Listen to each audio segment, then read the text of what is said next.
ఒక ప్రేమ, ఒక ద్రోహం, ఒక న్యూ లైఫ్. కానీ గతం మళ్ళీ తలుపు తడితే మనసు ఎవరిని ఎంచుకుంటుంది? ప్రేమనా లేక జ్ఞాపకాలనా? బేబీ మూవీ చూసిన వాళ్లకు సాయి రాజేష్ పేరు చెప్పగానే ఒక ఎమోషన్ గుర్తొస్తుంది. ప్రేమలోని బాధను, మనసుల వీక్నెస్ని ఎంతో సహజంగా చూపించిన రైటర్ ఇప్పుడు మరోసారి చెన్నై లవ్ స్టోరీతో ఆడియన్స్ ముందుకు వచ్చాడు. ఈసారి director Ravi Namburi, hero Kiran Abbavaram, heroine Sri Gouri Priya.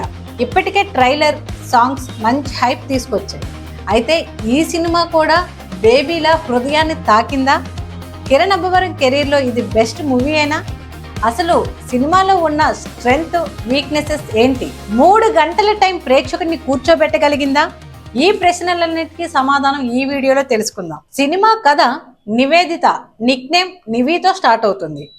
Ajay అనే యువకుడితో ప్రేమలో పడిన నివి ఇద్దరు పెళ్లి వరకు వెళ్తారు. కానీ పెళ్లికి అన్ని ఏర్పాట్లు పూర్తయ్యాక ఒక్కసారిగా అజయ్ ఈ పెళ్లి నాకు ఇష్టం లేదు అంటూ వెళ్ళిపోతాడు. ఒక్క క్షణంలోనే నివి లైఫ్ చీకటిగా మారిపోతుంది.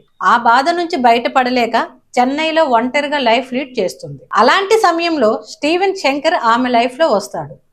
అతని వల్ల మళ్ళీ నవ్వడం మొదలు పెడుతుంది. మళ్ళీ ప్రేమలో పడుతుంది. ఇద్దరు పెళ్లి చేసుకోవాలని నిర్ణయించుకుంటారు. కానీ అప్పుడే కథలో ఊహించని ట్విస్ట్ వస్తుంది. నివికి కష్టమైన పరిస్థితి వస్తుంది. ఆ ట్విస్ట్ తర్వాత ఎవరి జీవితం ఎలా మారింది అనేదే మిగతా సినిమా. ఇక్కడి వరకు కథ చాలా నార్మల్ గా అనిపించినా తర్వాత వచ్చే ఎమోషన్స్ సినిమాకి ప్రధాన బలం. ఫస్ట్ హాఫ్ చాలా స్లోగా మొదలవుతుంది. నివి జీవితాన్ని, ఆమె బాధను, ఆమె మెంటల్ స్టేటస్ ని డైరెక్టర్ చాలా డీటెయిల్డ్ గా చూపించాడు. కొంతమందికి ఈ స్లో నరేషన్ నచ్చుతుంది, మరి కొంతమందికి మాత్రం ఎప్పుడు కథ ముందుకు వెళ్తుంది అనే ఫీలింగ్ రావచ్చు. స్టీవెన్ శంకర్ ఎంట్రీ తర్వాత సినిమా కాస్త కలర్ఫుల్ అవుతుంది.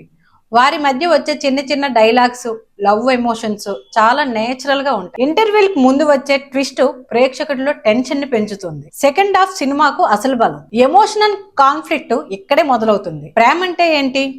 క్షమించడం అంటే ఏంటి? గతాన్ని మర్చిపోవడం అంత ఈజీనా? ఇలాంటి ప్రశ్నలను సినిమా ముందుకు తీసుకొస్తుంది. కొన్ని సన్నివేశాలు ఆడియన్స్ ని నిజంగానే ఆలోచింపచేస్తాయి. చివరి 20 నిమిషాల్లో అయితే సినిమా మొత్తం ఒక హైలైట్. ఎమోషన్స్ బాగా వర్కౌట్ అయ్యాయి. క్లైమాక్స్ ప్రతి ఒక్కరికి ఒకేలా నచ్చకపోవచ్చు, కానీ డైరెక్టర్ కమర్షియల్ టచ్ కి ఇంపార్టెంట్ ఇచ్చాడు. ఈ సినిమాలో అసలు స్టార్ ఎవరంటే ఎలాంటి సందేహం లేకుండా శ్రీ గౌరీప్రియ. నివి పాత్రలో ఆమె జీవించింది.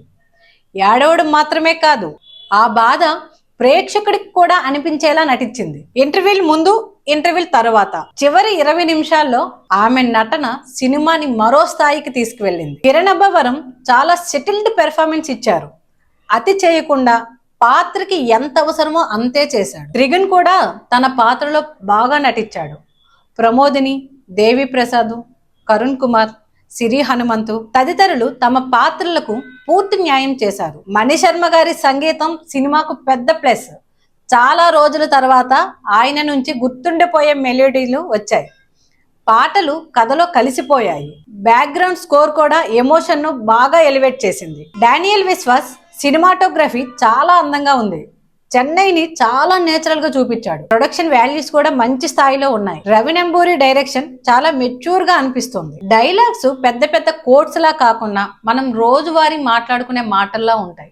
అదే ఈ సినిమాకు ప్లస్ అయింది. మైనస్ పాయింట్స్ ఏంటంటే మొదటి భాగం స్లోగా సాగడం, 3 గంటల నిడివి కొంతమందికి ఎక్కువగా అనిపించవచ్చు. కొన్ని సీన్స్ కొంచెం ల్యాగ్ అయిన ఫీలింగ్ ఇస్తాయి. చెన్నై లవ్ స్టోరీ ఒక మాస్ ఎంటర్టైనర్ కాదు, ఇది ఎమోషన్ మీద నడిచే ఒక ప్రేమ కథ. ప్రతి ఒక్కరికి నచ్చే సినిమా కాకపోవచ్చు, కానీ లవ్ స్టోరీస్ ఇష్టపడే వారికి, స్లోగా సాగే ఎమోషనల్ డ్రామాలను ఆస్వాదించే వారికి ఈ సినిమా మంచి ఫీలింగ్ ఇస్తుంది. శ్రీ గౌరీప్రియ నటన కోసమైనా ఈ సినిమాను ఒక్కసారి చూడొచ్చు. మణిశర్మ సంగీతం కూడా సినిమాను మరో లెవెల్కి తీసుకువెళ్ళింది. అయితే ఫాస్ట్ ఫేస్ కమర్షియల్ ఎంటర్టైన్మెంట్ ఆశించే వారికి సినిమా కొంచెం నెమ్మదిగా అనిపించే అవకాశం ఉంది. నాకు స్లో నరేషన్ మూవీస్ అనేది నచ్చుతాయి. అందుకనే మా ప్రకారం అయితే ఈ సినిమాకి 5కి 3.75 రేటింగ్. మరి మీరు చెన్నై లవ్ స్టోరీ మూవీ చూసారా? సినిమా మీకు ఎలా అనిపించింది?